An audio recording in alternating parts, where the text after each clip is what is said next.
Yesterday, we watched as Melissa and Tessa competed with giant robots for a prize best left unmentioned.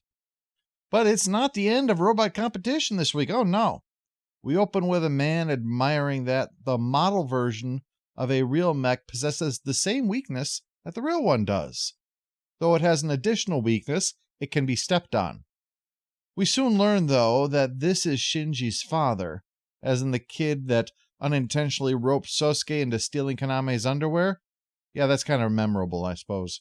Oh yeah, speaking of Kaname, she's back after only appearing long enough to be angry at Sosuke, which is much of her character arc when you get down to it. She's about to be again, as she dreams of spending this summer day at the beach making beautiful memories of the smooching kind. Instead, she's at the event, pissed off, and her two friends seem fine with it despite her being angry at Sosuke, see what I mean, for talking her into this through the devious method of asking if she wanted to. They basically keep pointing out she brought this shit on herself. And her friend, who faked that Sosuke was her boyfriend, is now actually hopeful that a mech pilot's gonna find her hot. Ooh, what do you think I should do if one of them comes up and asks me to play BS with him? I think the term you're looking for is AS. Seems more like she wants an ASS pilot. The side that's with Shinji's dad, the ones with the white stripe, is up against the Red Dragons. That's what they call themselves, at least. Nobody else seems to want to. They have the red stripe. And this event, it turns out, is open to the public. Wow, it looks really stupid. Oh, you say that now, but if Magneto shows up and starts ripping the metal robots apart, who's going to look stupid then? This guy, that's who. So Shinji's dad, Shinkaro, introduces himself to Sosuke, calls himself a secretary, which, hey, I don't know much about the JSDF. It could be that he's in some kind of high-level administration role, or he's a clerk who's chosen the most emasculating term possible. A case could be made for both. Meanwhile, captain of the Call Us Red Dragons, dammit, spots Kaname and her friends. I'll let you feel the power of the Naruma Red Dragon up close and personal. By which I mean my penis, because I'm a creep who has a Rohypnol dealer on retainer.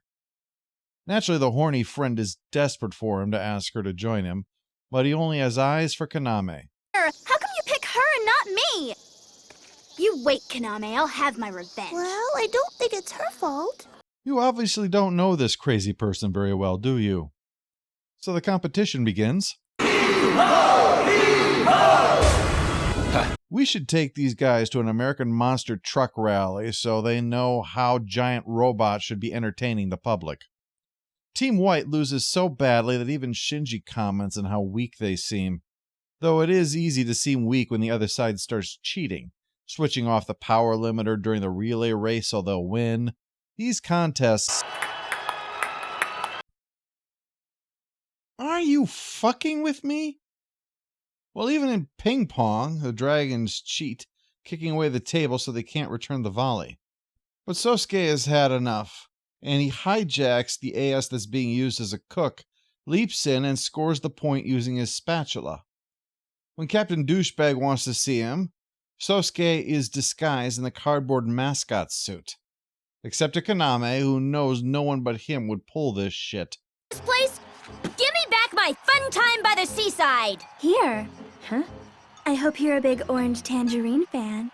Did someone say tambourine man? Bad, Shinji. No cookie for you. I repeat, are you fucking with me?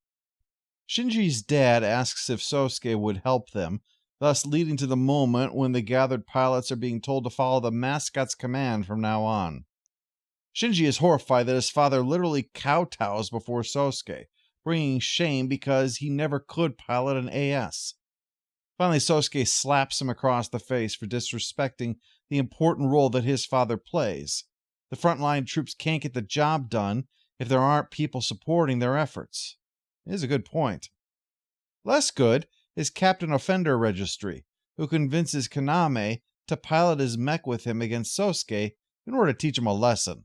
Simple. Just imagine you're punching someone you really, really hate. No problem.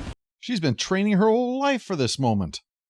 Shinji and his dad are piloting the opposing mech and, thanks to some software, managed to block her strike. Sosuke, unaware that she's on board, intends to take down that one to lead to victory. Not that she'd get hurt or anything by his plan, just His co-pilot's wondering why the opposing captain is fighting funny. It's coming! Huh? Knock it off, will ya? Yes, man, we lost, but I came very close to groping a boob.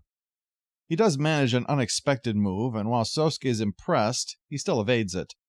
Shinji's dad really gets into the leadership thing and starts turning the tide.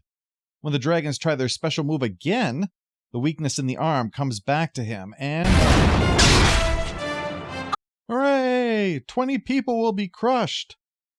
The white team wins, and while the opposing captain is still trying to steal second base, Shinji can celebrate them helping his father's team finally win. Where do we go after that uplifting thought?